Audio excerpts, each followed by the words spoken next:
Hello friends, meditation spiritual life book Swami Yatishwarananda ji ने जो लिखी है उसमें आज जो चैप्टर 20 है उसका जो टॉपिक रहेगा कंसंट्रेशन एंड मेडिटेशन, अर्थात एकाग्रता और ध्यान। All concentration is not meditation. जितनी भी एकाग्रता है वह ध्यान नहीं है। It is important to know the difference between ordinary concentration and meditation. हमारे लिए ये जानना बहुत ज़रूरी है कि एक साधारण एकाग्रता और ध्यान में बहुत बड़ा फर्क है। By the word meditation we mean dhyan और कंटेम्पलेशन, जहाँ पर ध्यान का अर्थ है चिंतन, अवलोकन, हमारे भीतर के चिंतन और हमारे भीतर की तरफ झांकना। It is not just ordinary concentration, ये कोई साधारण एकाग्रता नहीं है। It is a special type of concentration. In the first place, meditation is a fully conscious process, an exercise of the will.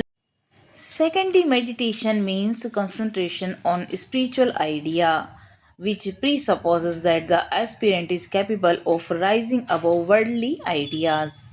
And finally, meditation is done usually at a particular center of consciousness.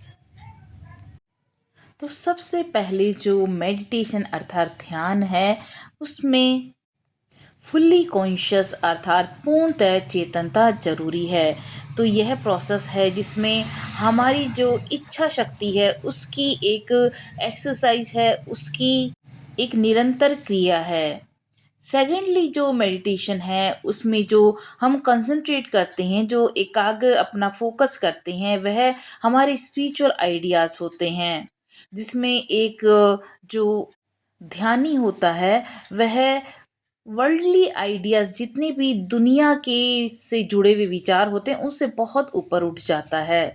And finally जो meditation है वह एक particular centre जो consciousness कहा जाता है उस पर आधारित है।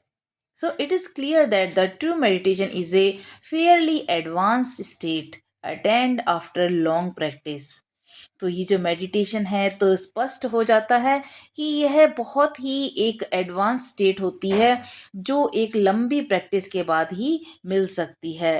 It is the result of long years of discipline. इसमें लंबे सालों, कई सालों का डिसिप्लिन, अनुशासन बहुत ज़रूरी है। What is the ordinary known as meditation does not deserve the name.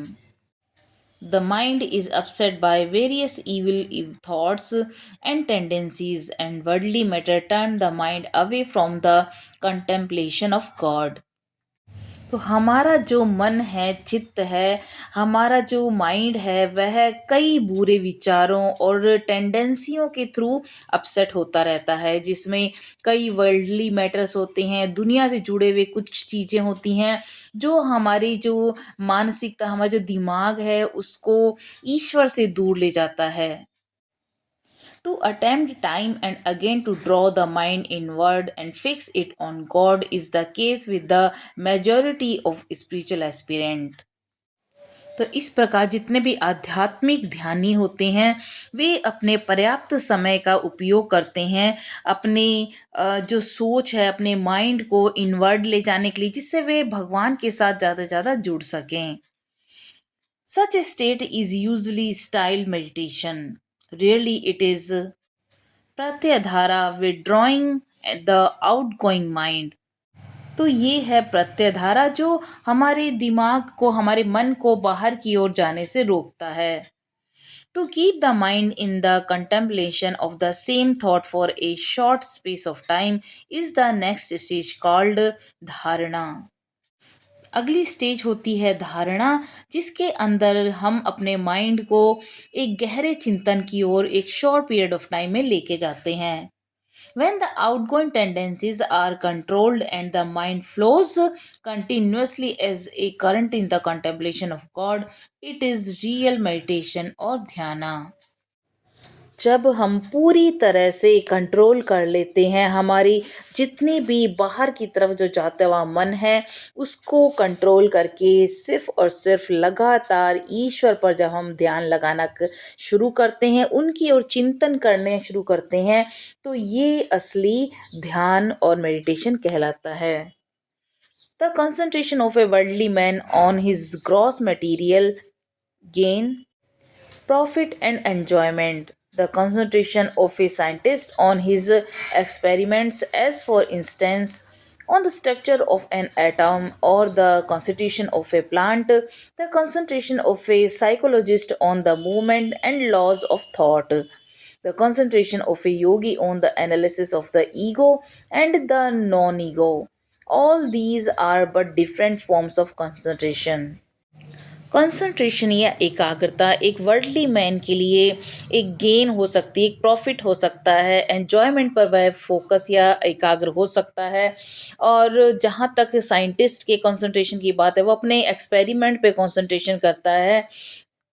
For example वो एक एटॉम के स्ट्रक्चर पर कंसंट्रेट करेगा, वो एक प्लांट के कॉन्स्टिट्यूशन पे, किस तरह से एक प्लांट बनता है उस पर पूरा ध्यान लगाएगा।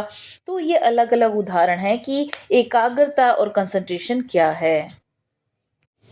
एक साइकोलॉजिस्ट है, वह विचारों के जो नियम हैं उस पर ध्यान देगा, और एक योगी है, वह अहम और नॉन ईगो पर अपना पूरा ध्यान लगाएगा। सो ऑल दीज, ये सब डिफरेंट डिफरेंट फॉर्म्स हैं कंसंट्रेशन के। But the concentration of spiritual aspirant, what ever the path he follows, is alone called ध्याना और मेडिटेशन और कंटेम्पलेशन। तो ये जो स्पिरिचुअल एस्पिरेंट है, जो आध्यात्मिक रूप से जो ध्यानी होते हैं, उनका जो कंसंट्रेशन होता है वो एक ही रास्ते को फॉलो करते हैं, और वो रास्ता होता है ध्यान का, मेडिटेशन का, चिंतन अवलोकन अपने भीतर का। The Vedantic aspirant who believes in the existence of the divine may at the beginning meditate on physical form, an image or a picture of some great holy personality or a symbolic representation of the divine, first associated with the time and space and then without these limitations. जो वेदांतिक ध्यानी होगा वह देवीय शक्ति, देवताओं के presence में विश्वास करेगा। हो सकता है वह शुरू शुरू में किसी फिजिकल फॉर्म में भगवान की पिक्चर या किसी कोई ऐसे पवित्र पर्सनैलिटी हैं उनके ध्यान के थ्रू वह उनसे जुड़ेगा। Advancing further he may meditate on the heart of the holy personality और on the divine mind, and gradually imbibe the noble attributes associated with it. Later, he may pass on to pure consciousness, individuals or cosmic, and thereby succeed in purifying and expanding his impure, limited consciousness, come in touch with the infinite being within his self, and even proceed to the highest divine realization, in which the meditator, like a salt doll coming into contact with the ocean, get merged into the absolute divine principle. उसके बाद जो ध्यानी है वह दिल से जुड़ जाता है उस होली पर्सनैलिटी के साथ, और जैसे जैसे वह आगे बढ़ता है वह प्योर कॉन्शियसनेस के साथ उस इंडिविजुअल कॉस्मिक जो एनर्जी होती है या उस डिवाइन एनर्जी के साथ कनेक्ट हो जाता है, और ख़ुद को प्यूरिफाई करता है और एक्सपेंड करता है खुद की प्योरिटी को, और जहाँ पर जो उसकी लिमिटेड कॉन्शियसनेस होती है वह बहुत ज़्यादा बढ़ जाती है, वह अनंत हो जाती है। जिस तरह से एक नमक की डली या नमक का बड़ा सा टुकड़ा हम समुद्र में फेंक देते हैं तो उसमें मर्ज हो जाता है, वह उसी में घुल मिल जाता है, बिल्कुल उसी तरह जो डिवाइन प्रिंसिपल है वह भी इस तरह से कार्य करता है। यानी कि जो भक्ति में जो लीन होता है, जो ध्यानी होता है, वह पूरी तरह से डिवाइन में मर्ज हो जाता है, वह ईश्वरी के साथ जुड़ जाता है। And now next topic is need for discipline. Our mind is always out to deceive us and play tricks on us. तो हमारा जो मन है, हमारा जो माइंड है, जब हम ध्यान करने बैठते हैं, कोई ना कोई बहाने, कोई ना कोई ऐसी ट्रिक्स लगाता है और जिससे कि हम वहाँ से भागे, वहाँ से हटें. Therefore we need a strict daily discipline in everything we do. तो हम जो भी कार्य करते हैं तो उसके अंदर हमें डेली का डिसिप्लिन ज़रूरी होता है, जो कुछ भी हम कर रहे हैं. So how to get the necessary mental training. तो हमें उस मेंटल ट्रेनिंग की बहुत ज़्यादा ज़रूरत होती है. That is the main problem in meditative life. और यही सबसे बड़ी समस्या आती है एक मेडिटेटिव लाइफ के लिए. Different thoughts constantly keep cropping up in our mind. जैसे ही हम ध्यान करने बैठते हैं, अलग अलग भांति भांति के विचार हमारे दिमाग में उमड़ने घुमड़ने लगते हैं. When we wish to make the mind calm, the mind becomes more disturbed. तो जब हम हमारे दिमाग को बहुत शांत करना चाहते हैं, वह उतना ही ज़्यादा डिस्टर्ब होता जाता है. It revolves the very moment we try to concentrate. ये उतना ही ज़्यादा पल पल में पलटता जाता है जितना ज़्यादा हम ध्यान करना चाहते हैं, जितना हम एकाग्र होना चाहते हैं. So it suddenly takes the form of a mighty ocean in which we are in danger of being drowned.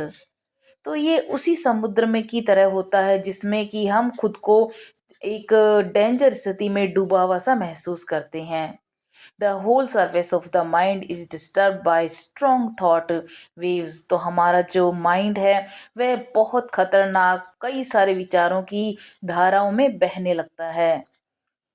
And the more we try to calm it, the stronger these become. और जितना हम इसको शांत करना चाहते हैं उतना ही ज़्यादा तेज गति से विचार आने शुरू होते हैं. So meditation makes us very tired in the beginning instead of soothing us and bringing us light as it should. तो जब शुरुआत होती है मेडिटेशन की, उस समय हम खुद को बहुत ज़्यादा थका हुआ महसूस करते हैं, बजाय कि हम खुद को एकदम आराम या सूथिंग स्टेज में पाएं.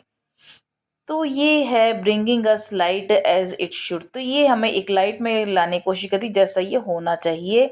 सो as in the case of horse trainer who has to take great trouble to break the horse. So, in spiritual discipline, there must be a great definities regarding everything. It won't do for us to put two legs in two different pots. तो जब हम spiritual discipline के अंदर आते हैं जिसमें हमें हर चीज़ के प्रति पूरी तरह से एक अनुशासित होना ज़रूरी है, तो ये हम नहीं कर सकते कि हम अपने दो सब नावों पर सवार होकर अलग अलग पैरों को दो नावों पर टिका के चल नहीं सकते.